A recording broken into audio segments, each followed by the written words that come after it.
Jai Radha Madhava Kunja Bihari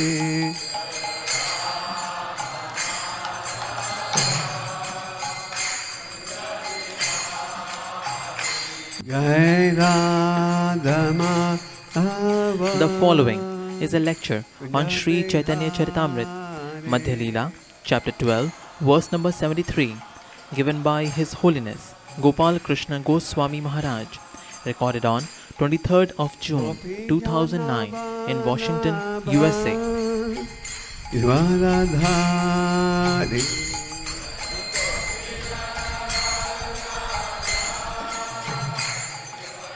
Om Namo Bhagavate Vasudevaya.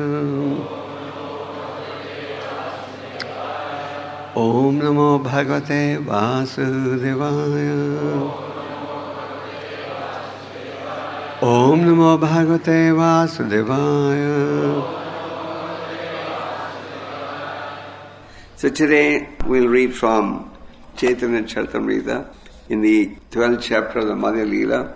This particular pastime is very nicely explained. The verse on the board is text 73 that describes Lord Chaitanya as instructing his desire to cleanse the Gundica temple. Tina-jana-pāśe prabhu hāsiyā kahila guṇḍicā-mandira-mārjana-sevā māgi nila.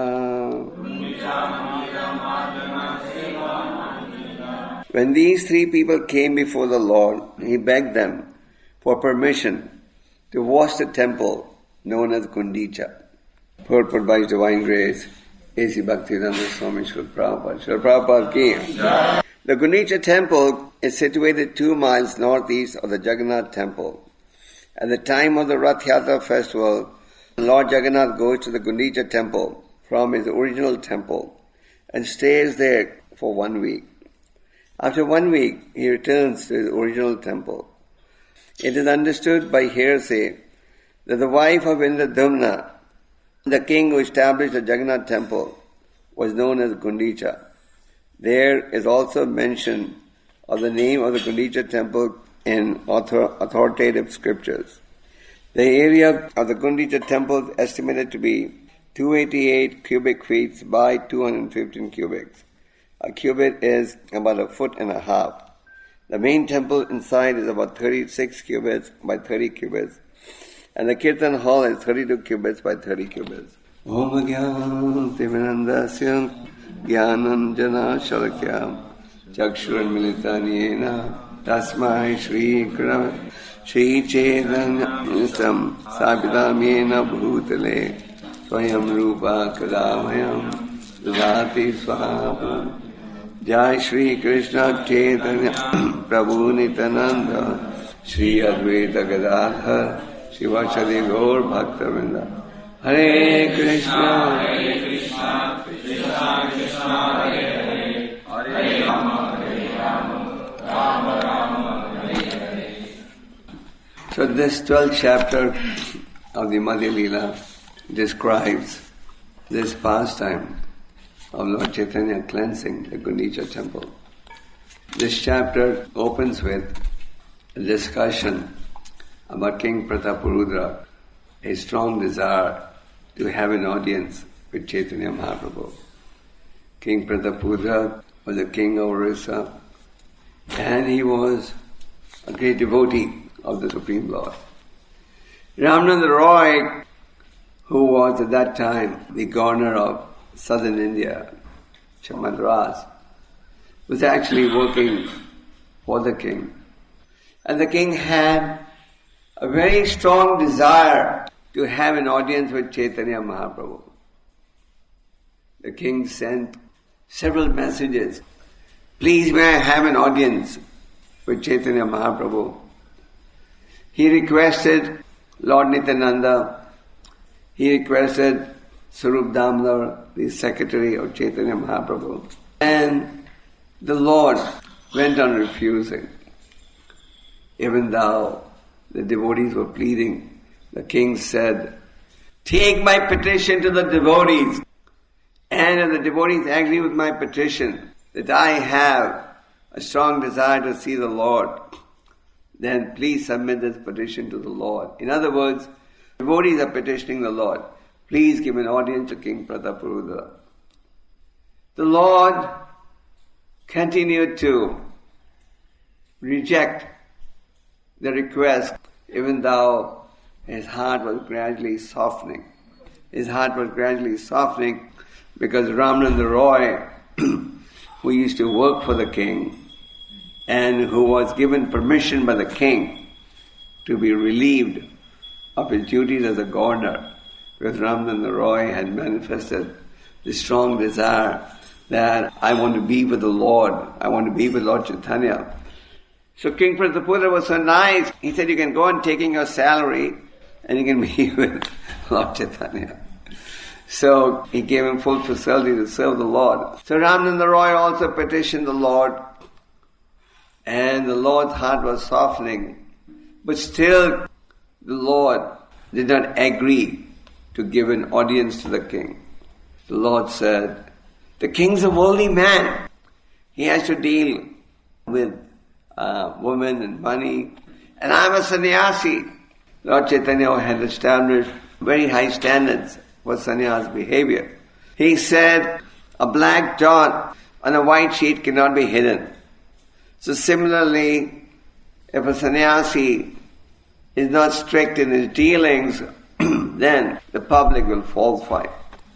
So finally, Lord Nityananda said, this king is so determined to have your audience that if you don't give him an audience, he's going to renounce his kingdom and become a mendicant.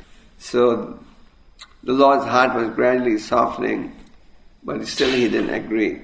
There's a reason. The Lord was increasing his desire to serve him. So then it was finally agreed at Nityananda's request that the garment of the Lord would be taken and given to the king. So the Lord gave one of his garments to the king. And the king started worshipping it just like as he was worshipping the Lord. So Prabhupada comments in this pastime that the paraphernalia used by the Lord should be treated with respect. Even the garlands that are offered to the Lord and then worn by us should be treated with respect. Sometimes we see that flowers fall off the garland and people walk on it. That should be avoided. Then a little further, the king still was not very satisfied. And then finally, the Lord agreed. The Lord said, okay, I won't see the king, but let the king's son come and meet me. The king's son, the son is considered the representative of the father. And the son of the king, his complexion was blackish. He was wearing yellow silk garments. So when he was brought in front of the Lord at once was reminded of Krishna. And the Lord embraced him. And when the Lord embraced him, this young boy got injected with intense love of God. He started manifesting all the symptoms of ecstasy. Tears started flowing from his eyes, hair started standing on end, his body started trembling, and he was just saying, Krishna, Krishna, Krishna, Krishna, Krishna. He got mad. He was just chanting Krishna, Krishna, Krishna. And then, after an audience with the Lord, the child was taken back home. And when the child was taken back home, father embraced the child. And when the father embraced the child, the father also got injected with love of God. The father felt such great ecstasy when he embraced his son, as if he had an audience which taken him up. This is how spiritual epidemic spreads, just like people are very concerned about material epidemics. You can come to the United States with anything, but you can't bring fruits and vegetables and flowers from India or anywhere. Why? They have this fear that epidemic may come in through one person and spread to others, isn't it? So spiritual epidemic also spreads in a similar manner. And we saw that the Lord Chaitanya was touring southern India. When Lord Chaitanya was touring southern India with his entourage, people would come to see him from a great distance. Just by seeing him chant and dance, they would also begin to chant and dance. And then, when these devotees would return to their respective villages, towns, cities, other people, just by seeing them chant and dance, would also begin to chant and dance. And by this transcendental process, Lord Chaitanya had converted the entire population of southern India to the path of Vaishnavism. And this pastime, which is being exhibited by the Lord now, is being performed on his return from his South Indian tour. He had just completed his South Indian tour, and now the Lord is back in Jagannath Puri. And so King Prataputra felt such great ecstasy when he embraced his son that he also got injected with ecstatic love of God. So the king just went on saying how fortunate his son was that he had an audience with the Lord and the Lord embraced him. So after describing this pastime, we just summarized it in brief. The first 70 verses of this chapter describe King Prataputra's intense desire to have an audience with the Lord, and the Lord ultimately settles his desire by giving him an outer garment that was embraced by the king and worshipped, and then secondly, agreeing to meet his son, which he did meet and embraced him, etc. So after describing this pastime, Chaitanya Mahaprabhu called for Kashi Mishra, superintendent of the temple, and for Sarvabhauma Bhattacharya. So King Prataputra is the overseer of the Jagannath Puri temple. This is a tradition in Orissa culture that the king would also be the chief administrator of the temple. In the olden days, all the major temples were built by the kings. The kings were addressed as Rajrishis. They would be kings as well as sages. Even in Europe, you see, all the major churches were built by the kings, and in the Middle East countries, you see all the major mosques are being built by the rulers. So this is a very old tradition. So King Prataputra was ultimately in charge of the Jagannath Puri temple. And as Prabhupada says in the Purport, the Jagannath Puri temple was built by a king called King Indradyumna, who was very God-conscious. I have asked many people, even in Orissa, how old is the Jagannath Puri temple? And believe me, no one can give an answer. Everyone has some ballpark estimates, but no one really knows when the temple was built. But it is said that it goes back in thousands of years. And this form of Lord Jagannath, this form was carved by the demigod architect, namely Vishwakarma. Vishwakarma was a sculptor and an architect, but he doesn't design your house. He won't design your house. He only designs houses of the demigods. So if you become a demigod, then he may design your palace. So Vishwakarma was commissioned by King Indradyumna to make a form of the Lord. And Vishwakarma said, I will do it, but only on one condition, that I should remain undisturbed. To which the king agreed. So Vishwakarma started making a form of the Lord. Gundica, the wife of King Indradyumna, told her husband, we haven't fed Vishwakarma for 2 weeks. We haven't given him a drop of water. How do you know he's still alive? Let's go inside and see what the Vishwakarma is doing. The husband said, no, we should not go in, because this was a precondition that he will not be interrupted. And if we interrupt him, he may stop his work. But she persisted. So finally the king agreed. Okay, let's go in and see. And as they opened the door and walked in, there they saw this unfinished or finished form of the Lord Jagannātha, and Vishwakarma instantly disappeared. So the king initially was feeling morose, because when you look at Lord Jagannātha, your initial reaction is, this is some incomplete form, isn't it? And the king was thinking, because he had never seen such a form before. So the king was thinking that because he prematurely interrupted the sculptor, he's left this form unfinished in anger. And then Narada Muni means one who always delivers the Lord, Narada. And Narada Muni has a reputation of always showing up at the right time at the right place. If you look at Narada Muni's leelas, he always shows up at the right time at the right place. Therefore, he's also called Trikalagya, one who knows past, present and future. So Narada Muni showed up on the scene and said, don't worry, this form is being worshipped since time immemorial. And then the king proceeded to make a temple of Lord Jagannātha, and he made that famous temple. Of course, Srila Prabhupada was very unhappy with the practice in that temple. Prabhupada gave few lectures in Jagannath Puri where he said, Jagannath means Lord of the universe. So the temple should be open to all the devotees of the world.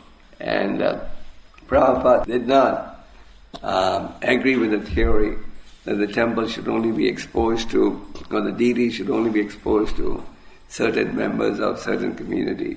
Prabhupada wanted everyone to have the facility to have this audience. So anyway, Lord Chaitanya wanted to cleanse the Gundica temple. I believe Gundica temple darshan, anybody can go, I think so.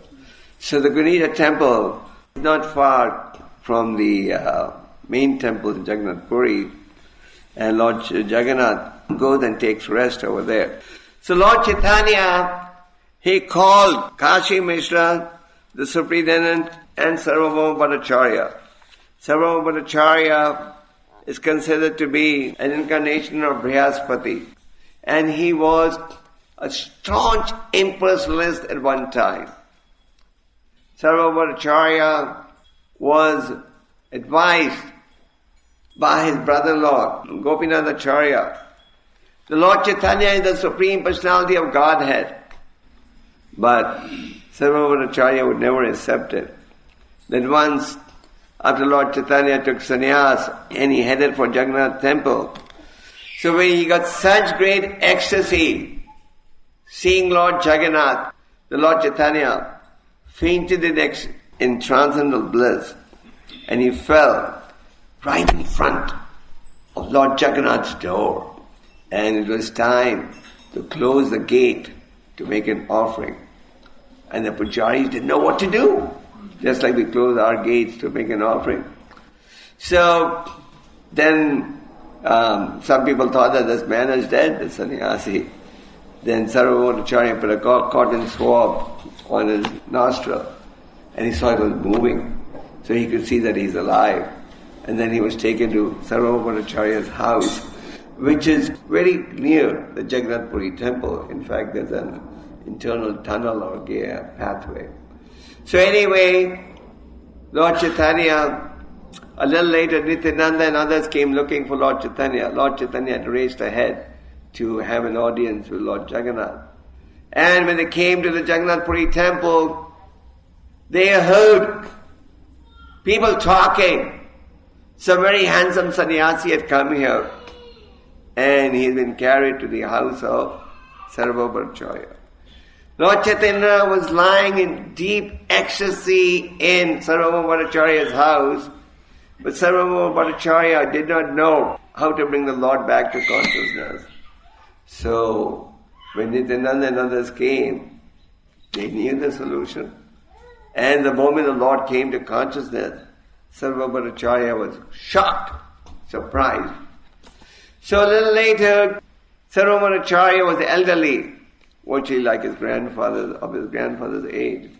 And Sarvabhauma Bhattacharya told the Lord, he thought, this sannyasi is so handsome, so beautiful, young. He may not get bewildered by the illusory and he may not get captured by someone. So he explained the Vedanta Sutra to him. And Lord Chaitanya patiently heard without uttering one word. He didn't say one word.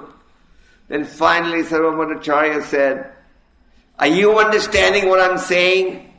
You haven't uttered one word. Look at Lord Chaitanya's patience. For 8 days he didn't say one word, he just went on listening, For us to listen beyond half an hour, 1 hour, so difficult. And then finally Lord Chaitanya said, the message of the Vedanta Sutra is as clear as the bright sun. But you have covered the sun by your interpretation. And then Lord Chaitanya gave an explanation, and there was a discussion on the Atmarama verse. And finally, Sarvabhaumacharya admitted, he could see when he heard Lord Chaitanya's explanations of the Atmarama verse in 64 different ways without any interpretation. He could see that this man must be God. And then he surrendered and composed 100 verses in glorification of Lord Chaitanya. And then Lord Chaitanya revealed his Sadbhuj form. So at this point in the Chaitanya Charitamrita, Sarvabhaumacharya, the staunch impersonalist, has already been converted to the path of personalism. Previously he was an impersonalist, but he's already converted and he's already accepted Lord Chaitanya as none else but the Supreme Personality of Godhead. Shri Krishna Chaitanya Radha Krishna Nayanya. Lord Chaitanya is none else but the combined form of Radha and Krishna. So, if it's fine, I'll just read the verses. Upon hearing the Lord's request for permission to wash the Gundica temple, the superintendent of the temple said, my dear sir, we are all your servants. Whatever your desire is our duty to perform. The king gave special orders for me to do without delay whatever your Lord desires. So the king told the superintendent of the temple that whatever the Lord desires, you should do that. It's very interesting. I'll just read these verses. My dear Lord, washing the temple is not service befitting you. Nonetheless, if you wish to do so, it should be accepted as one of your pastimes. So the Lord himself, you will see in this pastime, gets involved in cleansing the temple. Usually on guṇḍicā-mandira-mārjana day, we have a clean-up marathon. So the Lord himself wanted to take part in this cleaning marathon. And the pujari and the chief priest said, this activity is not befitting you. You are the Supreme Lord. You don't have to get involved in cleaning the Gundica temple. But he ultimately surrendered. He said, if you want to do it, you can do it. But this will just be one of your transcendental pastimes. To wash the temple, you need many water pots and brooms. Therefore order me. I can immediately bring all these things to you. As soon as the superintendent understood the desire of the Lord, he immediately delivered 100 new water pots and 100 brooms for sweeping the temple. So the superintendent was already instructed by the king to fulfill any request the Lord Chaitanya may have. So he instantly arranged 100 brooms and 100 water pots. This pastime is really very interesting. The next day in the morning, the Lord took his personal associates with him and with his own hand smeared sandalwood pulp on their bodies. He then gave each devotee a broom with his own hand, and taking all of them personally with him, the Lord went to Gundica. So, Bhaktisiddhanta Saraswati Thakur comments on this particular lila, and he compares the cleansing of the temple to the cleansing of the heart.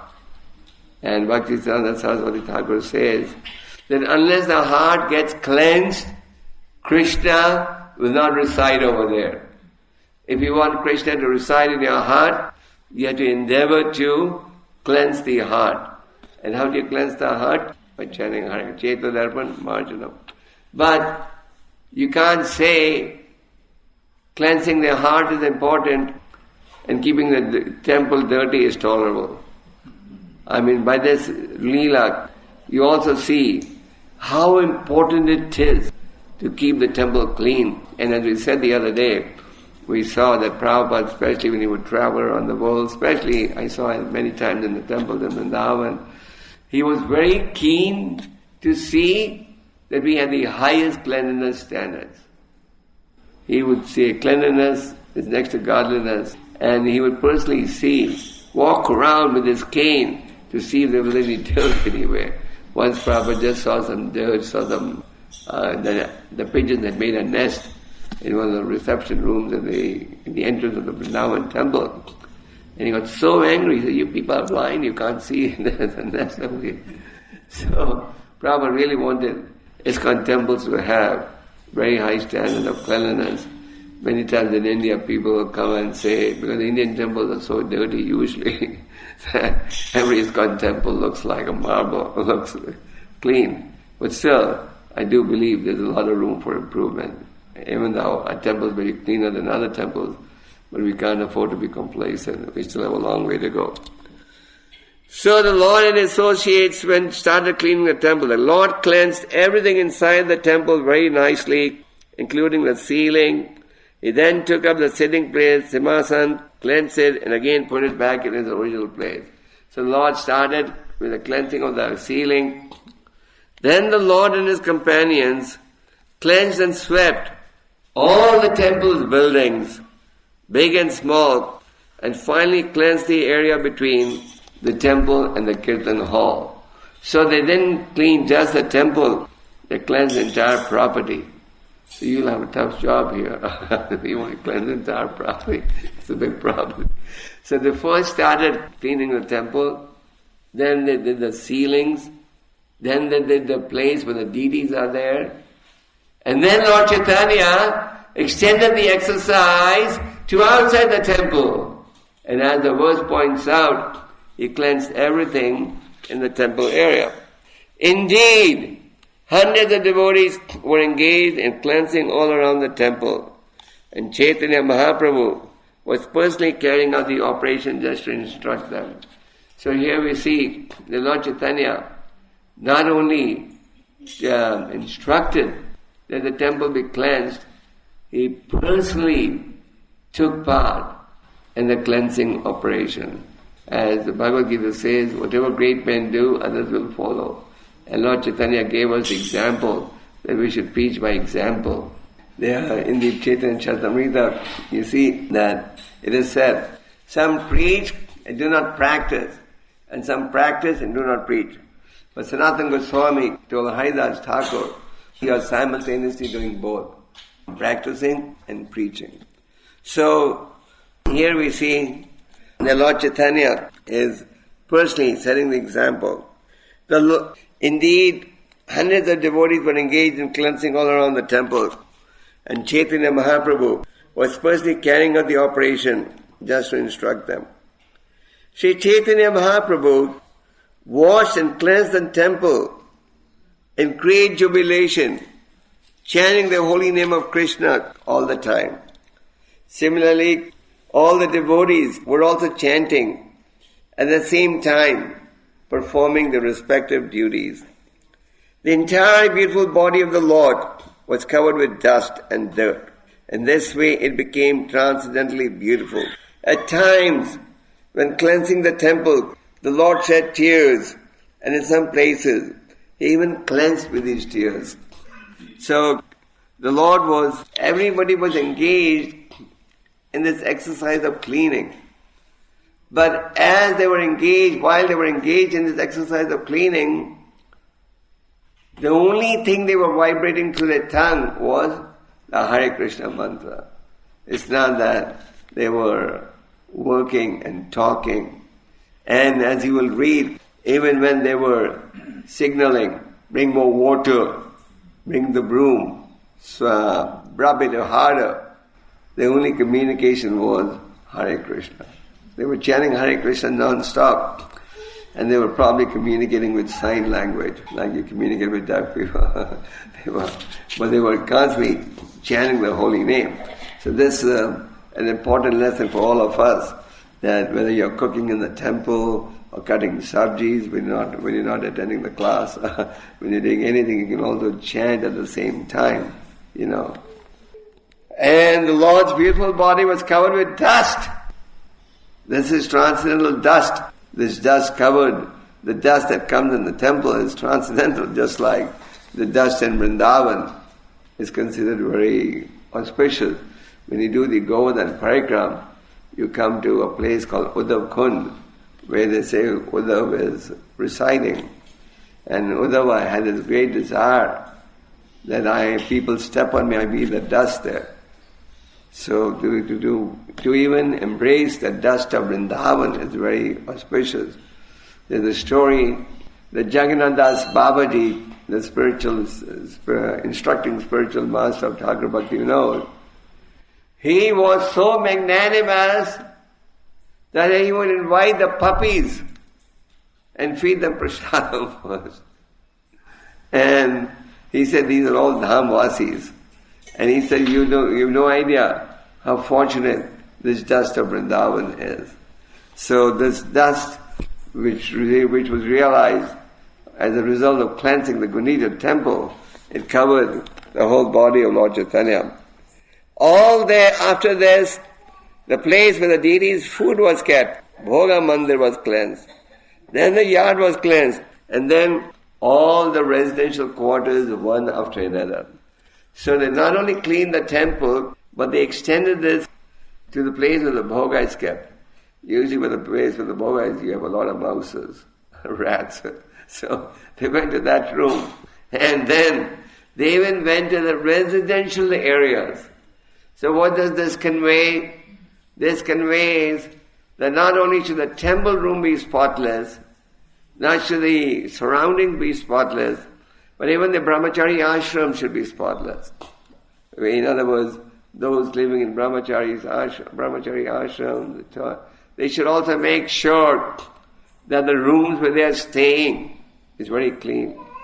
And if you want to extend this example, then even the grihasthas who stay at home, it's not that temple should be clean because most of the grihasthas also have deities at home.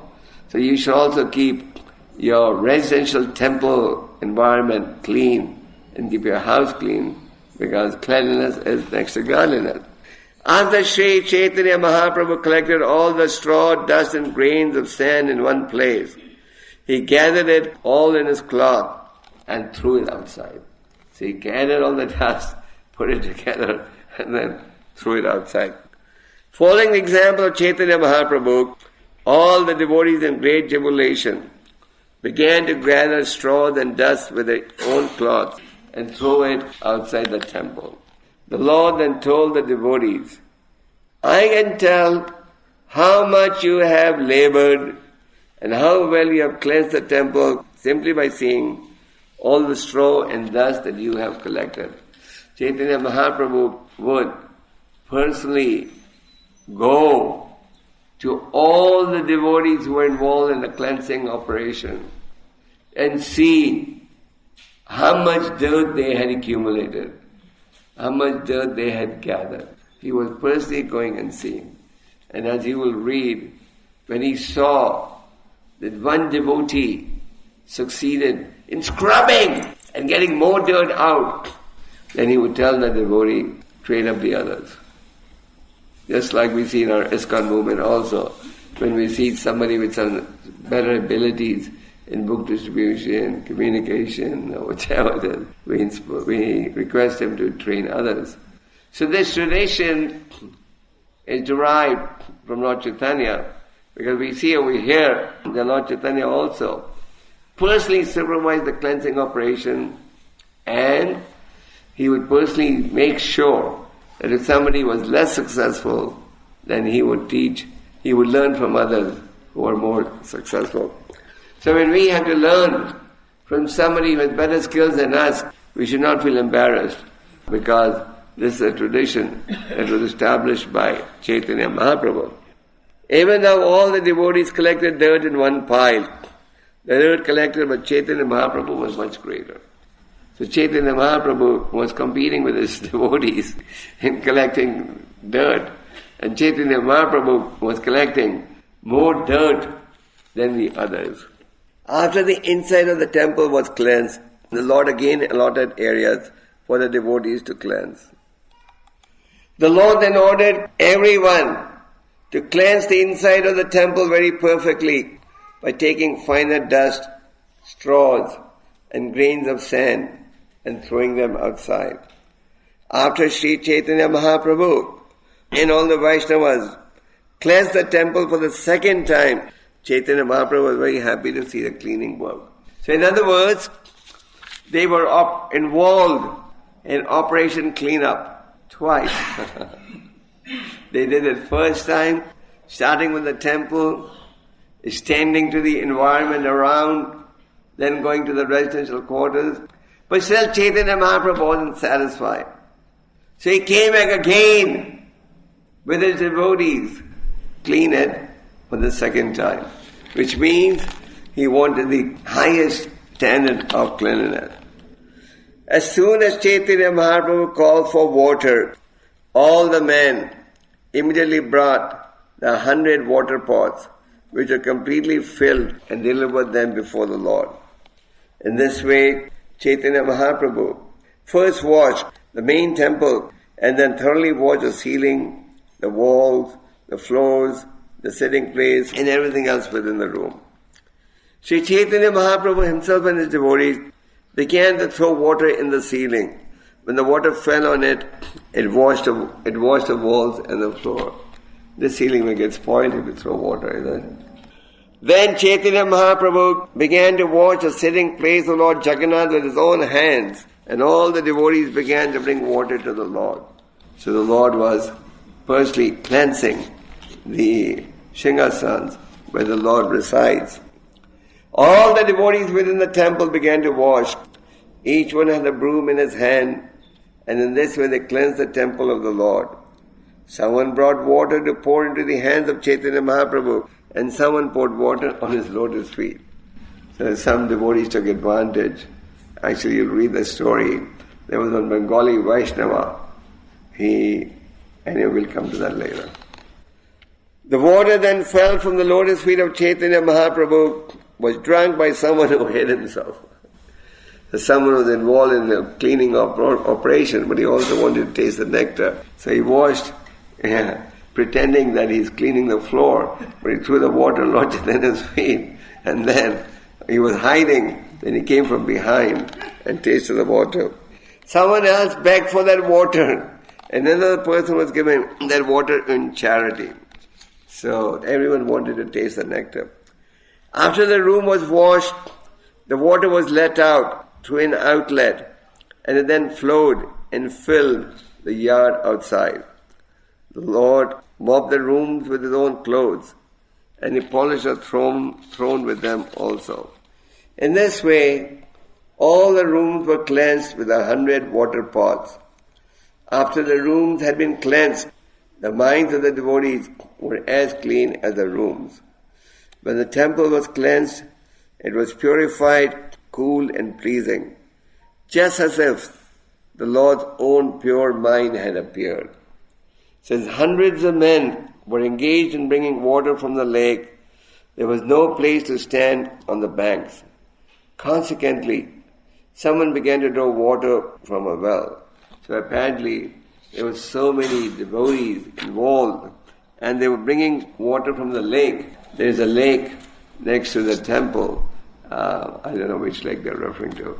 So anyway, so they were all bringing water from the lake, but apparently hundreds of devotees were involved in this cleansing operation, and the lake was so crowded that they finally had to bring additional water from a well. With the exception of Nityananda Prabhu, Advaitacharya, Swarupdanda, Brahmananda Bharati and Paramananda Puri, everyone was engaged in filling the water pots and bringing them also. So apparently these 5 devotees didn't take part in the cleansing operation. Many of the water pots were broken when people collided with one another. Hundreds of men had to bring new water pots to fill. Some people were filling with pots and others were washing the rooms, but everyone was engaged in chanting the holy names of Krishna and Hari. So this is a very important lesson that we learn from this story. Of course we learn the lesson that we should keep the temples clean and we should take part ourselves in the cleansing operation, whether you're a big devotee or small devotee. But also we see how Lord Chaitanya was able to execute this wonderful pastime along with hundreds of devotees and no one talking. Usually the bigger the crowd, the more the prajalpa, isn't it? But here we see the opposite. Hundreds of people were involved in the operation and everyone is just chanting Hare Krishna. Whenever anyone had to speak, he did so by uttering the holy name of Krishna. Consequently, the holy name of Krishna became an indication for everyone who wanted something. So even if they wanted something, they said, Hare Krishna. Sometimes you draw people's attention by chanting Hare Krishna, isn't it? Someone's falling asleep or something, you want to wake him up, you say Hare Krishna. So apparently, by chanting Hare Krishna, they were able to draw each other's attention. As Chaitanya Mahaprabhu was vibrating the holy name of Krishna in ecstatic love, he himself was performing the work of hundreds of men. So Chaitanya Mahaprabhu was involved in a cleansing operation, and apparently his efforts were 100 times more rewarding than the efforts of the other associates. It appeared as though Chaitanya Mahaprabhu was cleansing and washing with 100 hands. He approached every devotee just to teach him how to work. So just imagine, Lord Chaitanya went to every devotee, probably held his broom, told them how to scrub, and so that how to do the job better. When he saw someone doing nicely, the Lord praised him. But if he saw that someone was not working to his satisfaction, he immediately chastised that person, not bearing him any grudge. So Lord Chaitanya did chastise people if they weren't doing something properly. Sometimes people, devotees say, oh, I should not be chastised. This is a voluntary movement. We can do what we want. There should be no correction, isn't it? But here we see Lord Chaitanya himself was establishing strict disciplinary standards. He would go around himself and see how everyone was performing. And if somebody was not performing well, then he would correct him. Once Prabhupada was giving a lecture in Rishikesh, and there was an American lady in the audience. So Prabhupada, as you know, would speak very strongly, and he would call a spade, and he would use harsh words like fools and rascals, sometimes to criticize the impersonalists and the gross materialists. So there was one American lady in the audience, and she said, Swamiji, a sadhu should not speak so harshly. So Prabhupada said, when you have a boil with pus, do you blow over the boil or you press the boil to get the pus out? So the truth has to be spoken, but as the Bhagavad Gita advises, it should be spoken in a palatable manner. Bhagavad Gita says, speak words that are truthful, but speak words that are truthful but in a palatable manner. You can speak the same truth in an unpalatable, rude manner, or you can speak the same message in a palatable manner. So, we should learn to present the truth, but in a palatable way, just like Srila Prabhupada. All types of people came to see him, but even those who did not agree with him walked away with the impression they met a very powerful, gentlemanly personality. So we should be gentlemen and gentlewomen in our dealings with others. The Lord would say, you have done well. Please teach this to others so that they may act in the same way. As soon as they heard Chaitanya Mahaprabhu say this, everyone became ashamed. Thus the devotees began to work with great attention. They washed the Jagmohan area and then the place where food was kept. All other places were also washed.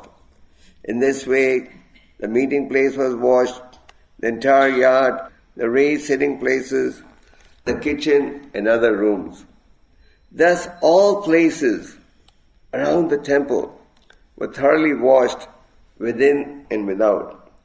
And after everything was thoroughly washed, a Vaishnava from Bengal, who was very intelligent and simple, came and poured water on the lotus feet of the Lord. This is a wonderful pastime. The Gaudiya Vaishnava then took that water and drank it himself. Seeing that, Sri Chaitanya Mahaprabhu felt a little unhappy and was also outwardly angry. In other words, there was a Vaishnava, he came, washed Lord Chaitanya's feet, and then drank the water in the presence of the deities. Although the Lord was certainly satisfied with him, he became angry externally in order to establish the etiquette of religious principles. The Lord then called for Swarup-Damla and told him, just see the behavior of your Bengali Vaishnavas. This person from Bengal has washed my feet within the temple of the personality of Godhead. Not only that, but he has drunk the water himself. I now do not know what my destination is because of this offense. Indeed, your Bengali Vaishnava has greatly implicated me. So the explanation behind this is that the Lord was playing the role of a devotee, and the tradition of religious principles is that in the temple room you should offer respects only to the Lord and no one else. Even if you meet a spiritual master in the temple room, one should not offer respects.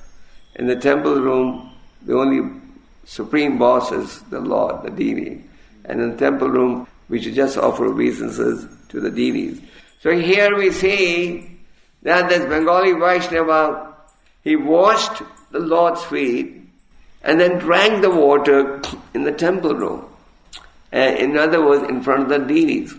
And generally, we don't eat in front of the deities. We don't talk in front of the deities. Many times we see even our own devotees, when the class finishes or something, we start talking to each other. But in front of the deities, we should not talk to each other also.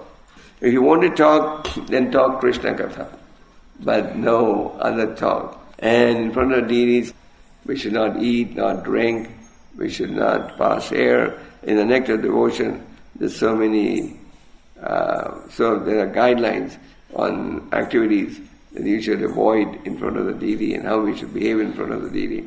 So Lord Chaitanya was so worried now. He said, what is going to be my destination? This Bengali Vaishnava, he washed my feet and then he drank the water in the temple room. So we should be very careful when we are in the presence of the Lord. And we are in the presence of the Lord where? When you are in the temple room.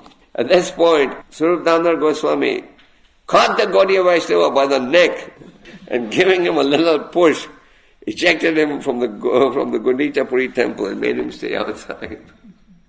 So it appears that this Bengali Vaishnava got banned, at least temporarily. So he caught him by the neck and said, get out! You committed such a great offense. After Swarup-Damodar returned within the temple, he requested Chaitanya Mahaprabhu to excuse that innocent person. So apparently the Vaishnava did it, but he did it innocently. But still, Chaitanya Mahaprabhu appeared to establish the ideal standard of devotional service. So even though Mahaprabhu was not internally angry, but externally he acted in that manner so that in future we can learn how to behave in the presence of the Lord. And if we behave properly in the presence of the Lord, we're naturally being more respectful to the Lord. Just like when we chant the Hare Krishna Mahamantra, if we chant the Hare Krishna Mahamantra attentively, then automatically we're also being more respectful to the Mahamantra. And if we're not chanting the Hare Krishna Mahamantra attentively, that also means we are being disrespectful to the Mahamantra. Because the Mahamantra is not different from the Lord. So what is being emphasized here is that we should treat the Lord with awe and reverence. And when we are in the presence of the Lord, we have to have a high standard of behavior. After this incident, Sri Chaitanya Mahaprabhu was very satisfied. He then asked all the devotees to sit down in two lines on both sides. The Lord then personally sat down in the middle and picked up all kinds of straw, grains of sand and dirty things. While Chaitanya Mahaprabhu was picking up the straws and grains of sand, he said, I shall gather everyone's collection, and I shall ask whoever has collected less than all the others to pay a fine of sweet cakes and sweet rice. In this way, all the quarters of the Gundica temple were completely cleansed and cleared. All quarters were cool and spotless, like one's cleansed and pacified mind. When the water from the different rooms was finally let out through the halls, it appeared as if new rivers were rushing out to meet the waters of the ocean. Outside the gateway of the temple, all the roads were also cleansed, and no one could tell exactly how this was done. So, Bhaktisiddhanta Saraswati Thakur, in his purport to this story, and Prabhupada quotes this purport in the next verse, explains this cleansing of the Gundica temple is comparable to cleansing of our heart. So we devotees, when we come to the temple, we should not think, oh, they asked me to sweep the floor. What do they think? I'm a sweeper? I'm such a big executive in this corporation, and they want me to go and wash pots in the kitchen? What an insult! Sometimes we have that concept, isn't it? Actually, there's a nice story. This King Pratapudra, his father was King Purushottam, and King Purushottam was also a great devotee of the Lord who would personally sweep the floor of the before the Ratha-yātrā. So, there was another neighboring king who had committed his daughter to marry King Purushottam. And King Purushottam had invited that king for Ratha-yātrā. But the king could not come, so he sent his prime minister. So the prime minister came on behalf of the king to study the prospective groom, they study prospective grooms, and he's good, And there this prime minister saw that the king was sweeping the floor with his broom and then washing the floor. So he went back to the king and said, you want your daughter to marry a sweeper? This king is a sweeper. I saw him cleaning the road and washing the road. And the king called off the wedding. But then it's a long story. It will take long. But finally, King Purushottam defeated the other king. And anyway, so some people may think that if I have to do menial service in the temple, that's an insult to my integrity or my status in society. But we should realize that when we come to the temple of the Lord, our mood should be that I want to do the most menial service, not only the bossy service. Everyone likes to give orders. So I want to take orders, and I must say there's a nice tradition in the Sikhs. The Sikhs have these gurdwaras, and in the Sikhs, even if you're a very big rich man, they compete to do the most menial service. One of the most menial services you can do in any temple or gurdwara is taking people's shoes and putting in the shoe rack, isn't it? If we were to give any of you those service, have a shoe rack here and collect everyone's shoes and put a rack and give it back, you probably feel insulted. But these Sikhs, they do that. They take the shoes, put it in the shoe rack and give it back. And then another menial service they do is distributing water to thirsty people. So, the Lord is pleased by our humble approach, not by our approach of pride. And in this story of cleansing of the Gundica temple, we see that Lord Chaitanya personally, along with his associates, took part in the cleansing operation. And as we said earlier, the Lord can only reside if your heart is clean, isn't it? So we do that operation by chanting the Hare Krishna Mahamantra. Okay, so thank you very much. Hare Krishna.